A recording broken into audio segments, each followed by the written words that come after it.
ओम ज्ञानतिमिरन्धस्य ज्ञानाञ्जनशलाकया चक्षुरुन्मिलितं येन तस्मै श्रीगुरवे नमः। श्रीचैतन्यमनोभीष्टं स्थापितं येन भूतले स्वयं रूप कदा मह्यं ददाति स्वपदान्तिकं।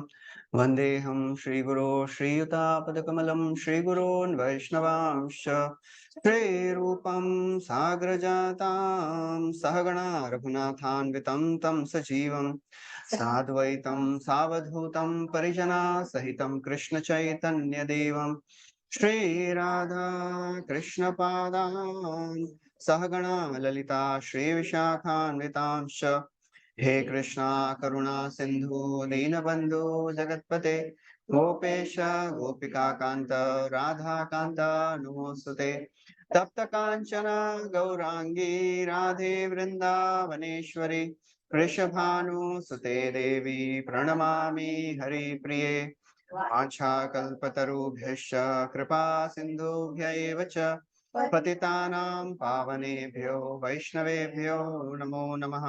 नमो विष्णुपादाय कृष्णपृष्ठाय भूतले श्रीमते भक्तिवेदान्त स्वामिनिति नामिने। नमस्ते सरस्वती देवे गौरवाणी प्रचारिणे निर्विशेष शून्यवादी पाश्चात्य देश तारिणी। जय श्री कृष्ण चैतन्य प्रभु नित्यानंद श्री अद्वैत गदाधर शिवासदि गौर भक्त वृंद। हरे Krishna Krishna Krishna Hare Hare Hare Ram Ram Ram Hare Hare.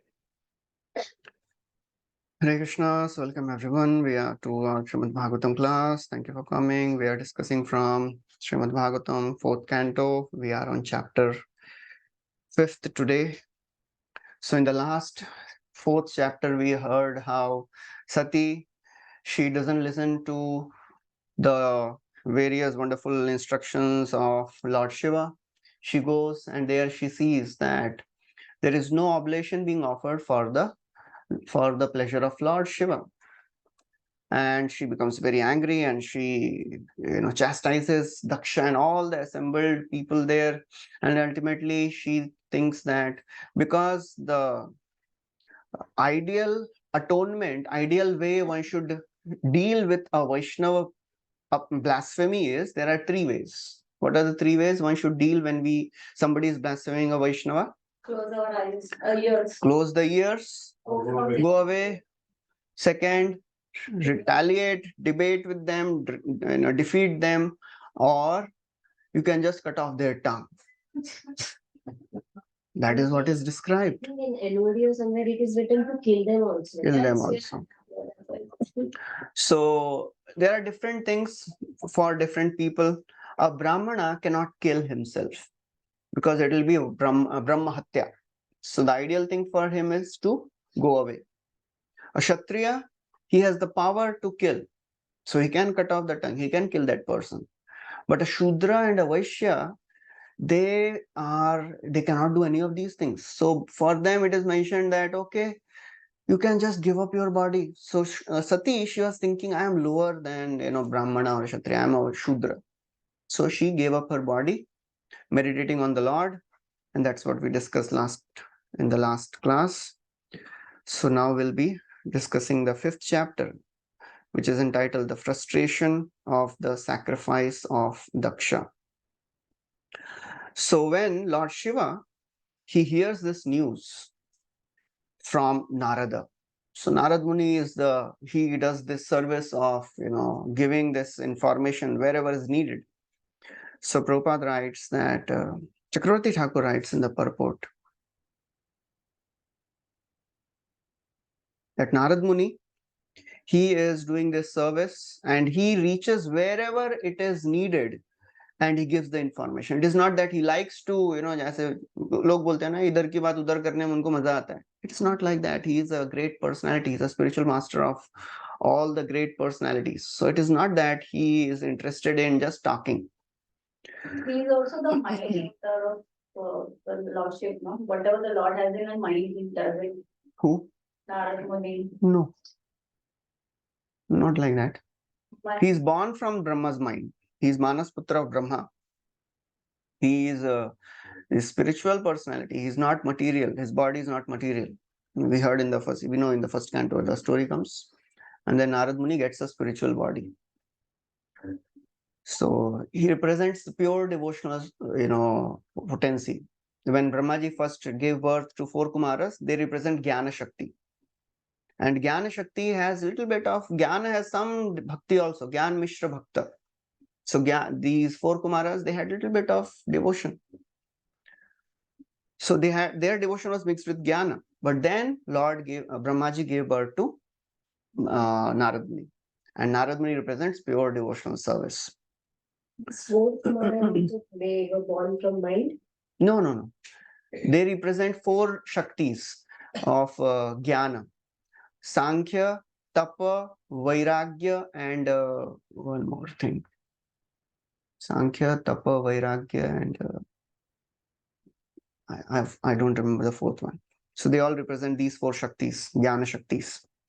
So Prabhupada writes that Lord Shiva could understand that Sati went to present the case of Lord Shiva's purity of purpose. And he was also thinking that maybe she can make a compromise. She can, she can convince Daksha, but that was not possible. So ultimately she was insulted and she was so very feeling sad that she gave up her body. So there again Prabhupada writes that Sati could have killed her father. Who is she? She is the material potency personified, and she has the power to kill anyone and everyone. The entire universe can be destroyed. But Sati, she is thinking that, well, if I kill my father, you know what people will say? Lord Shiva sent his wife to kill Daksha.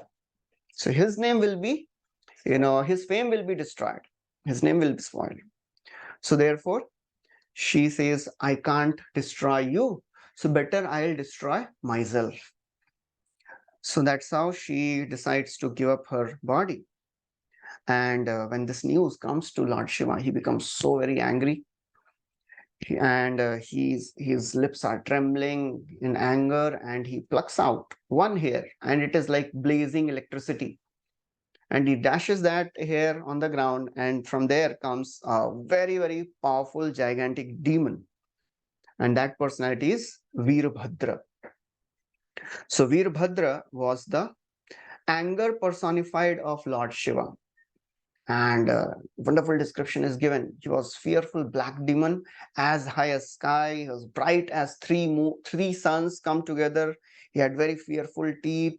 His hairs were like burning fire.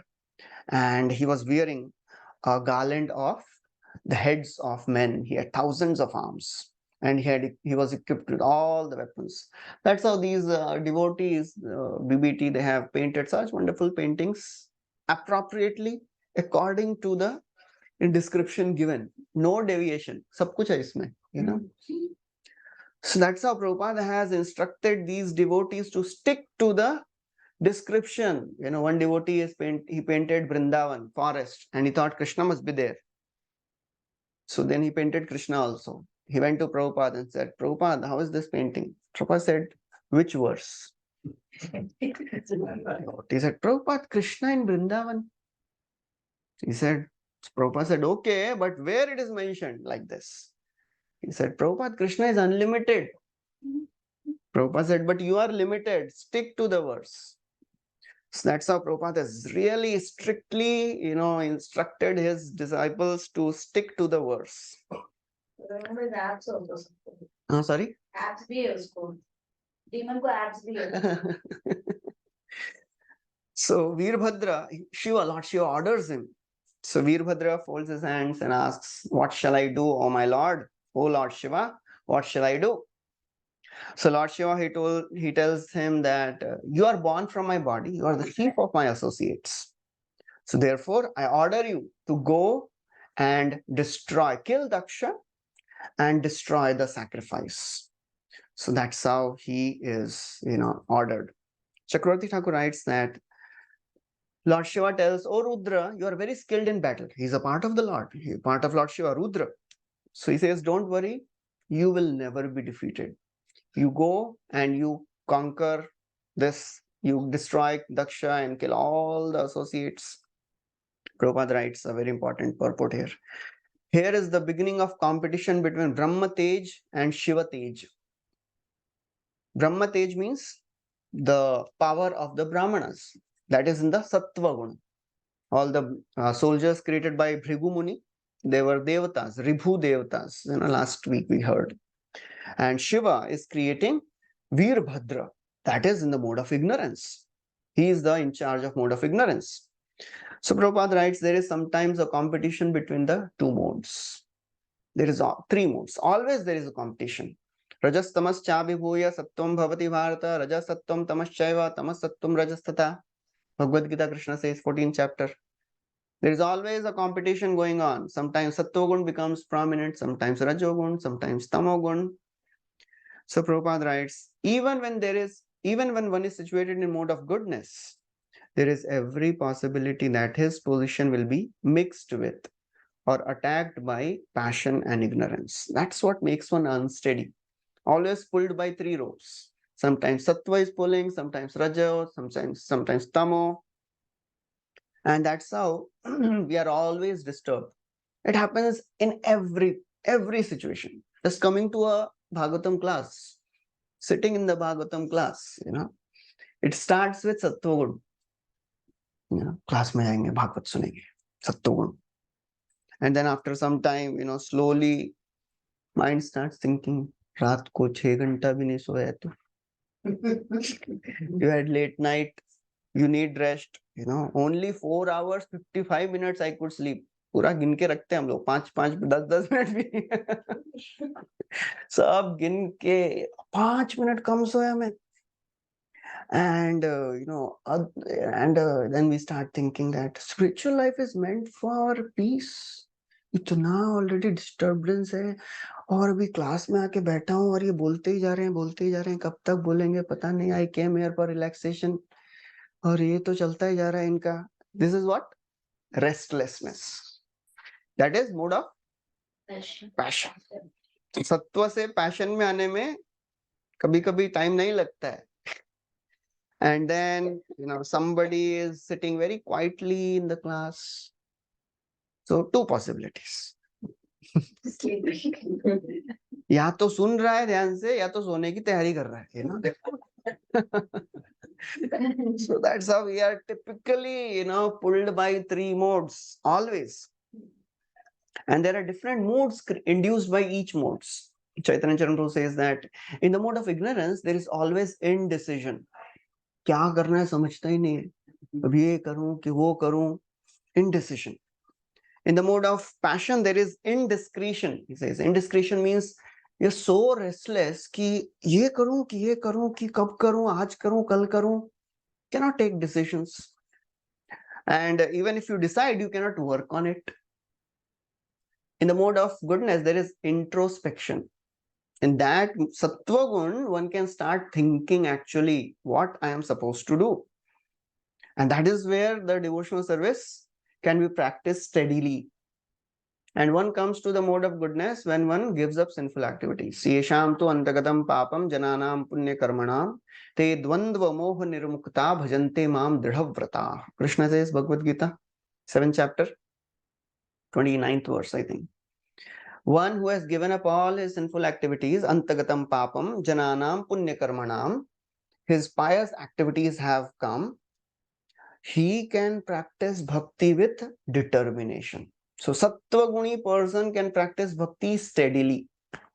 Rajogun, Tamogun, very difficult. So that's what we have to understand. And when we transcend Sattva-gun, then comes the stage of inspiration that is given by Krishna. So there is always a competition going on between three modes. So Prabhupada writes about that. So then Maitreya Muni continues the story that Veerbhadra, he was personified anger of Lord Shiva. And he was capable of coping any opposition. So all the associates of Lord Shiva, they were previously defeated by Devatas. When they saw Veerbhadra is there, they also became enthusiastic. So they also developed that faith. They became confident. Now we have a powerful leader. So when leader is very strong and powerful and capable, then the followers, they also get faith. They also get conviction. Nahi, we'll also go ahead. We'll also cross this. That's how, and that happens in every field, in spiritual circles and in material circles, in any field. So we should always have some leader. We should find a person who is steady in his practice of Krishna consciousness and try to connect to that person. We are all bogies. We all need an engine so that we can, drive our vehicle to Krishna consciousness. So that's how Prabhupada has instilled this faith in his disciples. One time Tamal Krishna Maharaj, he writes in his diary, last few months, this is in May 1977. So Prabhupada is practically on the bed, not eating much. And Brahmanand Prabhu, he sends a report from Dhaka, Bangladesh, about preaching activities happening. So Prabhupada, he became so very happy hearing such preaching activities happening in Dhaka. And Tamal Krishna Maharaj, he says, "Oh Prabhupada, you have actually, waged a war against modern civilization." And Prabhupada says, "Yes, I am the greatest enemy of modern civilization. And I have declared a proper war." So that's how we have such a powerful leader as Prabhupada, and then the followers of Prabhupada. That gives faith, that gives confidence that we will also cross all these obstacles, these anarthas we will go through. So all the associates of Lord Shiva, they follow Veerbhadra, and Veerbhadra is carrying a very powerful trident, Trishul. And it was so fearful, it was capable enough of keep killing even death. Antaka Antakam. The word used is Antaka Antakam. So Veerbhadra, as he is proceeding towards this sacrificial arena, he is wearing very, very, heavy foot ornaments, and they are creating thundering voice. So that's how he is approaching. Now, as he is approaching in the sacrificial arena, all the members are there. They see a huge dust storm rising. It is darkness is spreading everywhere. Everybody starts thinking, what is this? Where is this dust coming from? This cannot be from the cows. And this cannot be because of plunderers, because the great king Prachina Barhi is still there. Prachina Barhi, the famous name comes in the Bhagavatam 4th canto, it will come. So he was the ruling king that time. So they say that Prachina Barhi is there, so how can the plunderers, they grow?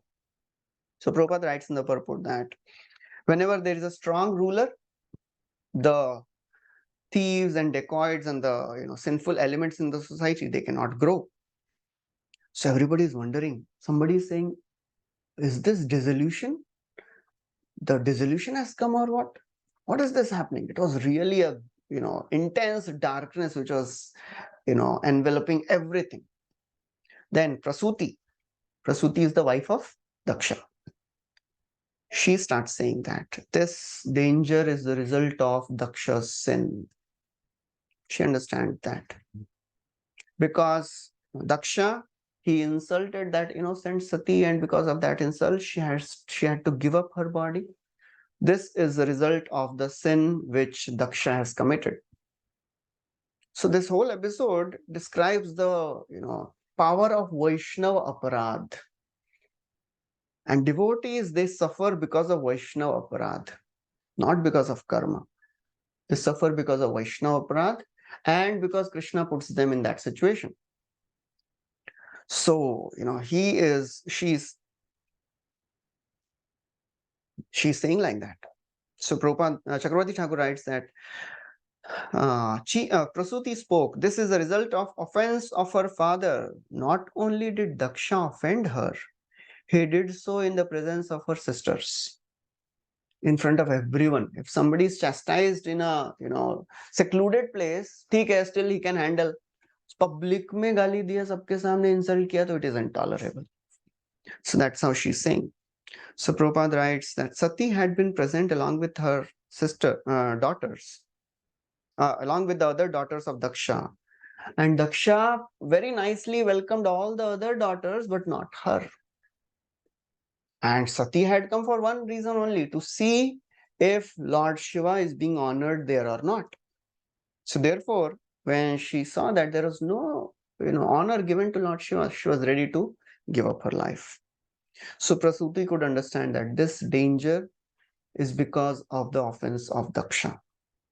A person who is in the mode of passion and ignorance, if he does something wrong, he can never understand that he has done something wrong. Everybody can see, but this person cannot see that there is some wrong. That's what happens when a person is in the mode of passion and ignorance. Everybody around can see. It is like a person snoring. Everybody around can see. अरे कितना खराटे मार रहा है, और जो खराटे मारता है उसको लगता है किधर में खराटे मार. I never snore, ये लोग ऐसे ही मेरे को बदनाम कर रहे हैं. That is how our mentality is. The person in the mode of ignorance and passion can never understand that he is committing sin and offense. And that's what he did in the beginning. We heard, I am not envious of Shiva. मैं तो जन कल्याण के लिए बोल रहा हूँ. I am just telling for welfare of all of you. Otherwise, society will be destroyed. So Prasuti, she is seeing everything. That because of Daksha's neglecting the prestige and honor of Lord Shiva, this calamity has come. And she knows the power of Shiva. So now she is describing, she is telling Daksha, you think you are more powerful than Lord Shiva, but Lord Shiva, when he dances, the dissolution happens. Tandava Nritya just brings pralaya. So when he dances at the time of dissolution with his scattered hairs, all the powerful personalities of the universe put together, they cannot do anything. So who are you in front of Lord Shiva? So he is, very angry now. Even Brahma cannot do anything, your father. What to speak of you? Your father also cannot do anything. When he starts dancing in anger, he has intolerable strength. Just by the movement of his eyebrows, the planets get scattered. So she is really giving a graphic description of the power of Lord Shiva. And Daksha, he starts seeing all the inauspicious omens everywhere, all around. Meteors are falling, jackals are howling, and all that. And there is an interesting word used there. Janena Dakshasya Muhur Mahatmanaha. Daksha is called as Mahatma there. So why Daksha is called as Mahatma? Prabhupada writes, that is a criticism, that is a sarcastic word. बहुत बड़े महात्मा है, देखो अभी what has happened because of you. Another meaning is, Veera Raghavacharya Prabhupada writes that Mahatma means steady in heart. That is to say that Daksha was so strong-hearted that even when his daughter killed herself, he was not disturbed. That was that is sarcasm. In spite of his being so strong-hearted, what happened? When Sati gave up her life, he was not disturbed at all. But now when he's seeing the calamity, all the disturbances, he is thinking now my life is in danger. He starts getting disturbed. That is the difference between a Mahatma and Duratma. Mahatma means he will be steady in all situations. Just like Chitraketu Maharaj, when he was cursed by Mother Parvati, what he said? He said, oh mother, I was actually not intending to insult Lord Shiva. I was just amazed seeing the glory of Lord Shiva. But anyways, whatever you have said, I'll accept it.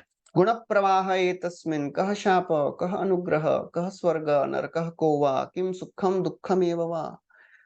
Guna pravaha, everything in this world is happening by the moods. Kah shapa, what is the curse? Kah anugraha, what is the benediction? Kah swarga, what is hell? Kah naraka, what is heaven? Hell, heaven, all this happiness, distress, kim sukham dukkham. It is all moods. So he very peacefully bows his head in front of Parvati and Lord Shiva and leaves that place. That is a devotee. He is never disturbed in any situation because he has faith. Avashya Rakshibe Krishna iti Vishwas Palan. All the stories of Bhagavatam, they are meant for one purpose, to increase our faith in the protection of Krishna. Because when we lose that faith, we become fearful.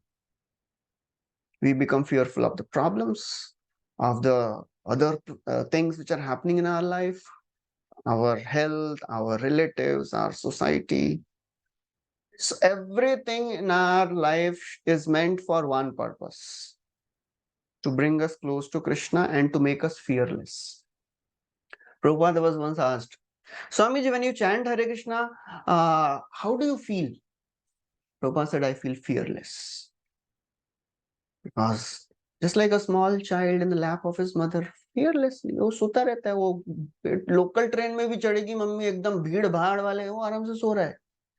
He's fearless. He's completely dependent on his mother. So that is a devotee. But materialists, they become fearful as soon as their enjoyment is compromised.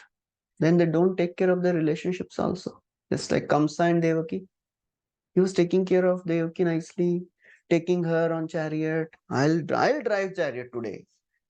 And as soon as that Akashwani, he immediately took sword to kill her. Prahlad Hiranyakashipu, oh my child, what is the best thing you have learned? साधु मन्ये सुरवर्य देहिनाम सदा समुद्विग्न धियाम सद्ग्रहात् हित्वात्म पातम गृहमंदकूपम वनम गतो यद हरिमाश्रयेत. He becomes an enemy of Prahlad. So that's how Daksha is called as Mahatma, but out of sarcasm. Earlier he was so strong-hearted, he didn't even get disturbed when Sati gave up her body, and now just see, when it is question of his life, he is getting disturbed.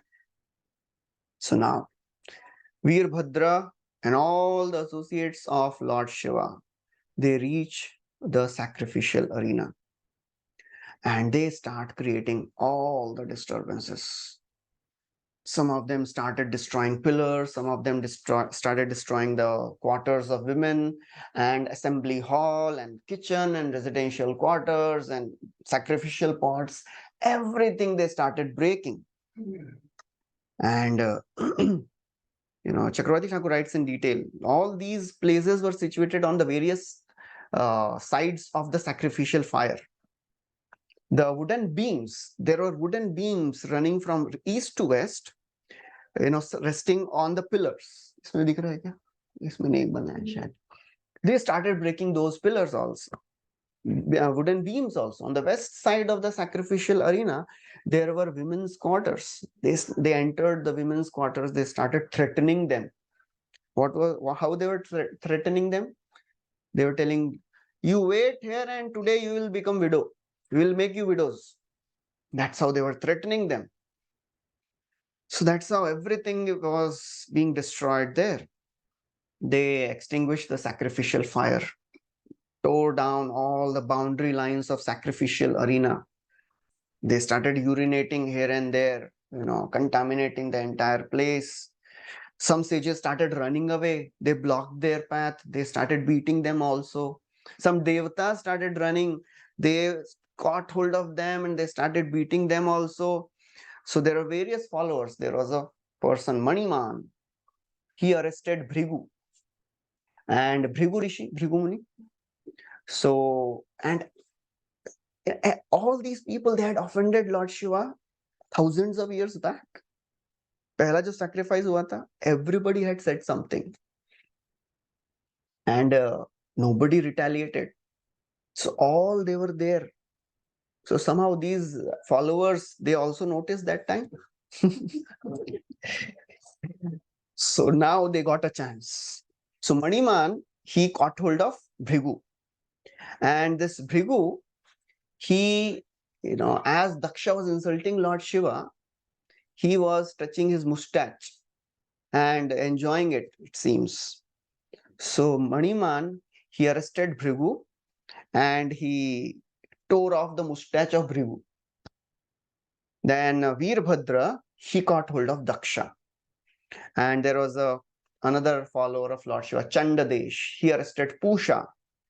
And Nandi arrested another devata called Bhaga. and they started pelting stones on everyone in the assembly. Everybody was really getting disturbed, and they tried to run away, but they were not able to. So Bhaga, he was arrested by Nandi. So Nandi plucked out the eyes of Bhaga.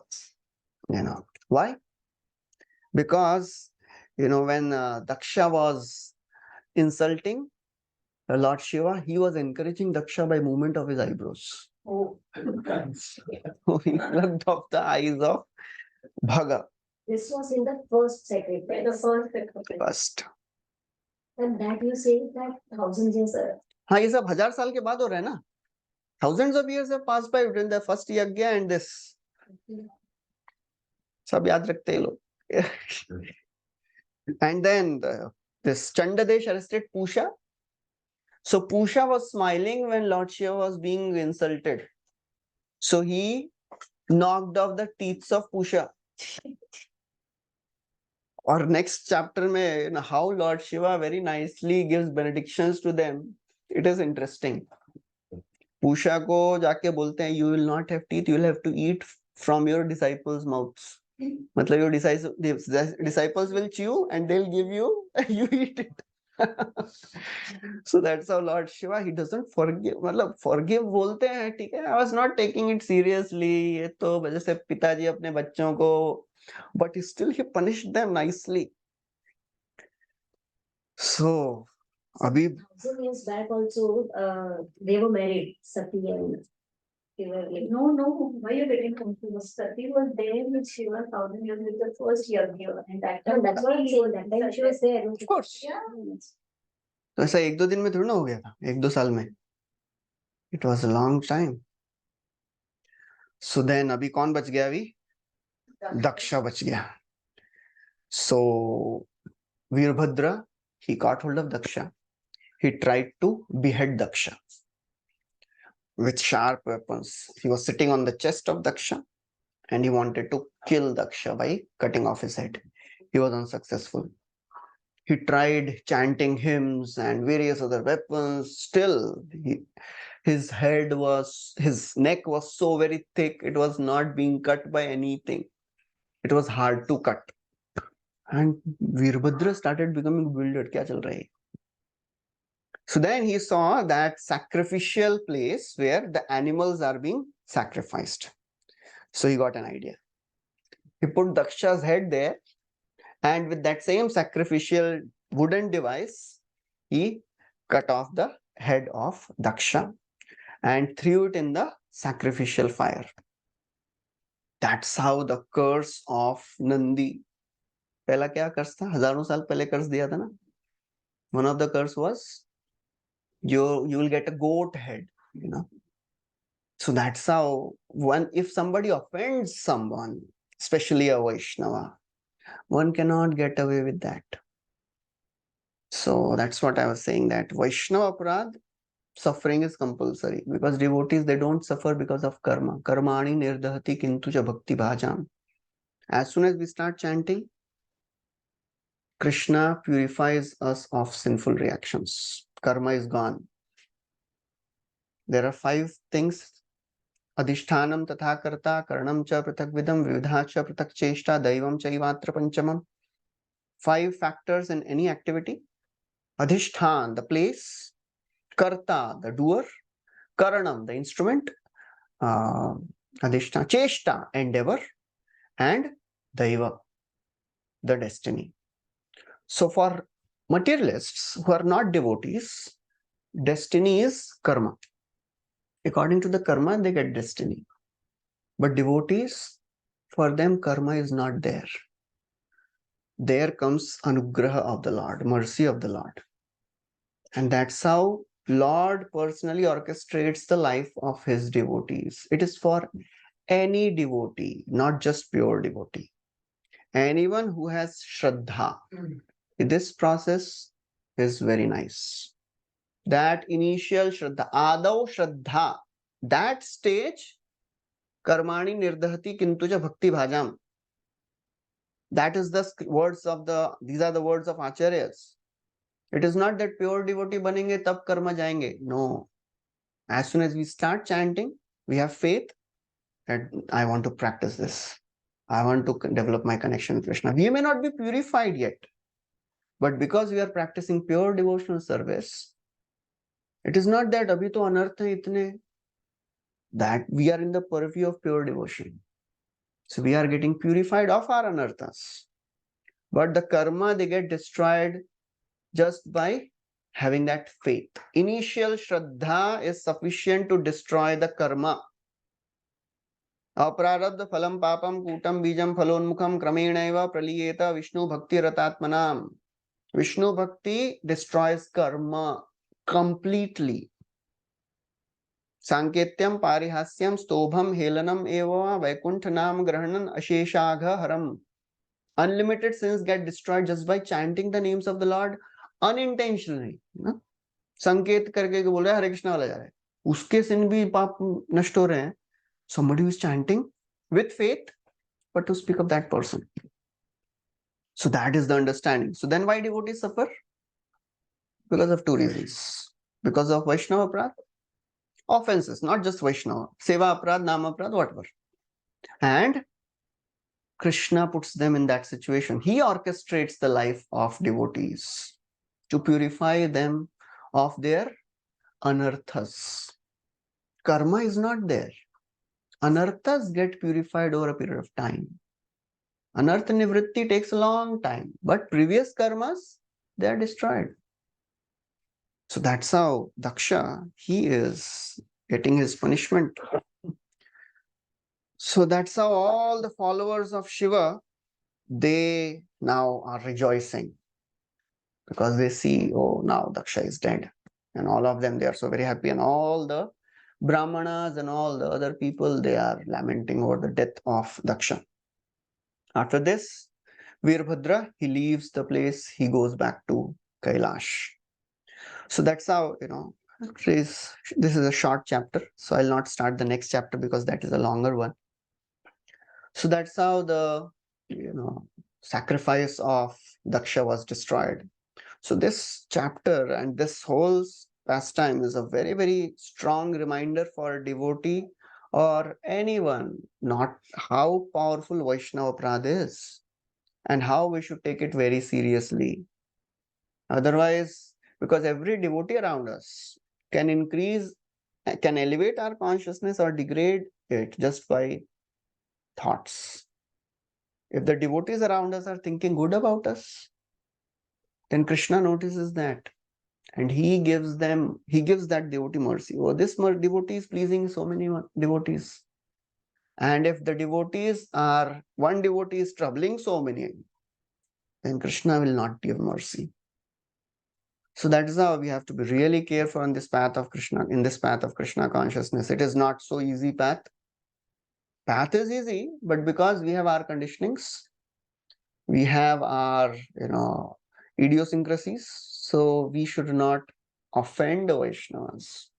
That is a very, very important. And even after getting a goat head, and then giving up his body, and then, we discussed in one class, he again appeared as son of Prachetas. He did tapasya for 5 manvantar. And then Lord Vishnu appeared and gave blessings to Daksha. And then again he offended Narad Muni. So ordinary pap gets destroyed. It is not a big deal. Destruction of sin, it is very, very easy by chanting. Just by chanting inattentively, we are destroying our sins. But if we do Vaishnava Aparadha, that is like Dhuli Lep and Vajra Lep. Dhuli Lep means if you write something on the sand, it is easy to erase that. Vajra Lep, writing on the stone, cannot be erased so easily. So even after 5 manvantars, he again did a Vaishnava Aparadha. He again criticized and insulted Narad Muni. So that is how we have to take it so very seriously. So I'll end this session class here. Any questions anybody has? What is more serious, Vaishnava Aparadha or Nama? Vaishnava aparadh. Bhuma skhalit padanam bhuma vevavalambanam toyi jata paradhanam tameva sharanam prabho. Just like a person falls down, takes shelter of the same ground to get up, if somebody chants and commits offenses, so how to rectify that? Chant more. Tameva sharanam prabhu. Toyi jata paradhanam tameva sharanam prabhu. If I am committing offenses while chanting, I'll take shelter of the same chanting to, rectify that, aparadh. So that is how we have to be really careful about not committing Vaishnava aparadh. Hare Krishna Prabhuji, I have a question. Yes, bro.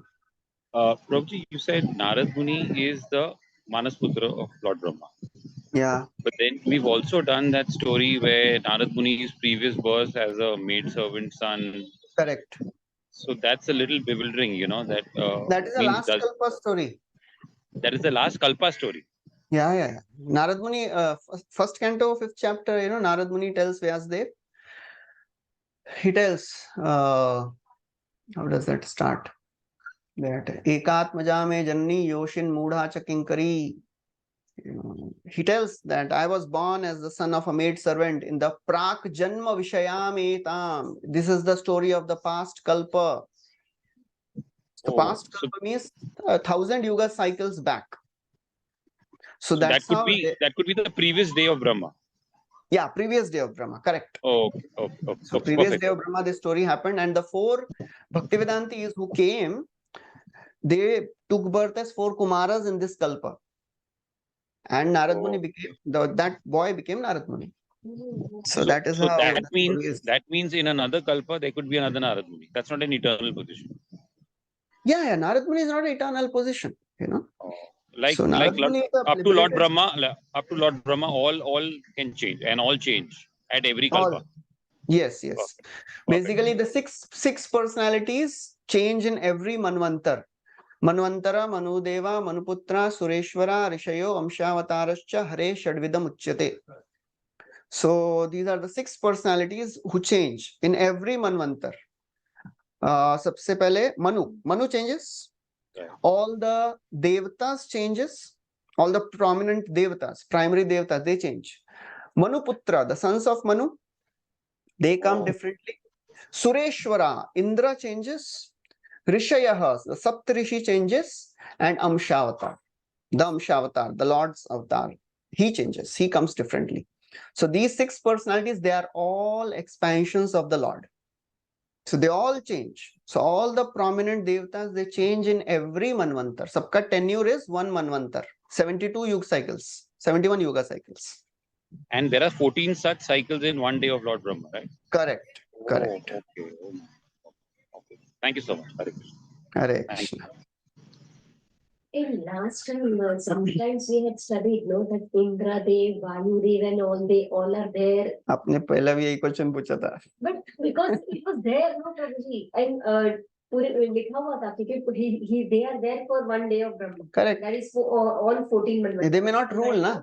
They may be there for one day, but they may not rule. So Ambhu Manu is still there. He is not ruling.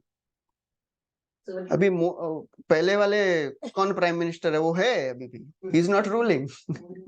So that is current है वैवस्वत मनु श्राद्ध देव. So Ambhu Manu is still living in इलावरत वर्ष.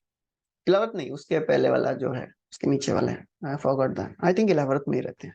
Because all these people, it was mentioned, all these 8 yeah, they all stay for the entire day of Brahma, but they don't rule. They don't do. Their ruling position is changing every manvantar. Okay, any other questions?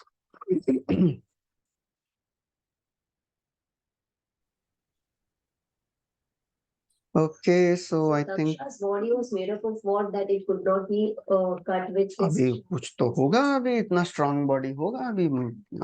It is not mentioned in the scriptures. Bhagavatam में तो just like Vritrasur का भी ऐसा ही है ना. Indra was cutting the neck of Vritrasur for 100. It took 100 years for Indra to cut the head of Vritrasur.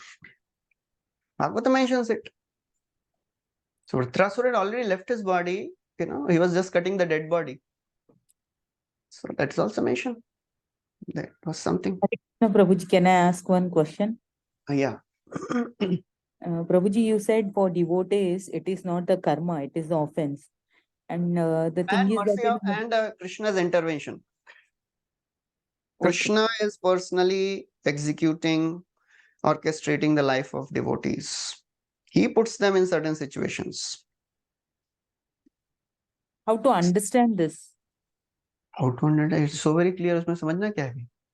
Nee, Prabhuji, when we see, our seniors, when they go through certain, health issues or like how to understand this, why Krishna is putting them in such situation. Okay, why Krishna puts them in? बिना suffering दिए भी सुधार सकते थे ना, Krishna puts them, in such situations to bring them more closer to him. यस्याहम अनुग्रहणामि हरिष्ये तद्धनम शनैः ततो अधनम त्यजत्यश स्वजना दुःख दुःखिता. Krishna says, when I show special mercy, I take away everything from my devotee. So that's how Krishna brings his devotees closer to him by putting them in certain situations. Somebody may say, बिना दुख दिए पास में ले आओ, problem क्या है? Chakravarti Thakur writes in that purport, you don't understand the rasa. Unless somebody is hungry, you will not appreciate, that person will not appreciate food. Unless one experiences cold, he'll not heat, he'll not experience cold. So unless one experiences some problems in life, they will not take shelter of Krishna desperately. And that's what will purify the anarthas. And Krishna wants the devotees to get purified. It is not that Krishna is sadistic. It is like, beating of an enemy and beating of a mother. Mother may also slap. And it will pain the same. और कोई दूसरा भी मारेगा, but in the beating of mother, there is love. Okay, So that's how Krishna puts the devotees in situations so that they can come close to him. It is not karma. That should be very clear. And that's why, people, when they take to astrology, it doesn't work for devotees. Devotees should never ever go to astrologists, because astrology deals with karma, and karma doesn't work in the life of devotees. It is Krishna's mercy. So that's how we have to understand the basic concept, what we are dealing with.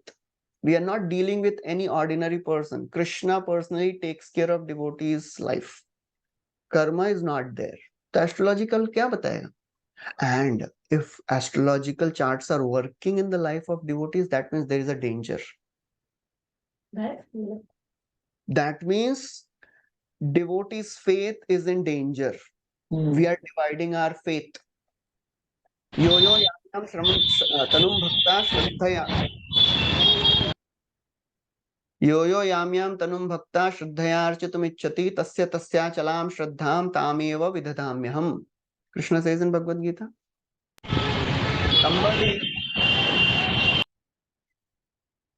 If somebody goes to Devatas, I make their faith strong in that Devata. Jawab.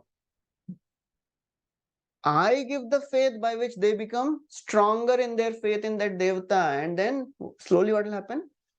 The faith in Krishna will go away. So that is the subtle process which works when a devotee goes to astrologer. Karmis के लिए चलता है वो सब. Devotees के लिए जरूरत नहीं है. Their faith will get compromised. So the basic understanding should be very clear about devotional service. Karmani nirdhati kintu cha bhakti bhaja is not for pure devotee. Everyone who has started chanting gets purified of karma, and Krishna personally orchestrates the life of devotees. And if you want to read more details, yasyaham anugrahinami harishye tadhanam shanai, iska you read the Chakravarti Thakur's purport. Very wonderful purport. How to understand? I was just hearing Balram Shakti Prabhu's one of the classes.